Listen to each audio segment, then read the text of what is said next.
হাবড়ার রাউতারা গ্রাম পঞ্চায়েতের লক্ষ্মীপুরের বাসিন্দা মাধ্যমিক পরীক্ষার্থী সাবনুর বিশ্বাসের জীবনে নেমে এলো চরম দুর্ভাগ্য। শনিবার সন্ধ্যায় বাড়ির ছাদ থেকে জামাকাপড় তোলার সময় হঠাৎই পা পিছলে ছাদ থেকে পড়ে যান তিনি। আর এই ঘটনায় সেই ছাত্রী সাবনুর গুরুতর আহত হন, যার ফলে তিনি এবারের মাধ্যমিক পরীক্ষায় অংশ নিতে পারলেন না। এই ঘটনায় সাবনুর এবং তার পরিবারের জন্য এক বড় ধাক্কা। মাধ্যমিক পরীক্ষা দেওয়ার জন্য মাসের পর মাস প্রস্তুতি নেওয়া সাবনুরের স্বপ্ন ভেঙে গেল এই ঘটনায়। যদিও বারাসত মেডিকেল কলেজ সূত্রে জানানো হয়েছে তার অবস্থা কিছুটা স্থিতিশীল হলেও এখনো পরীক্ষা দেওয়ার মতো শারীরিক অবস্থায় নেই।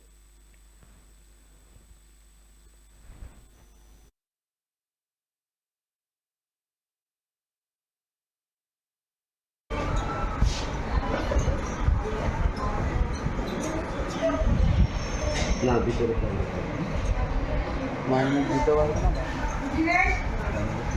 হসপিটাল না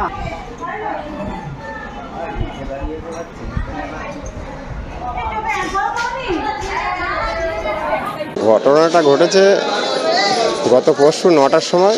আমি সকালবেলার জামা কাপড়গুলো পরীক্ষা বলে সব পরিষ্কার করতে দিয়েছে।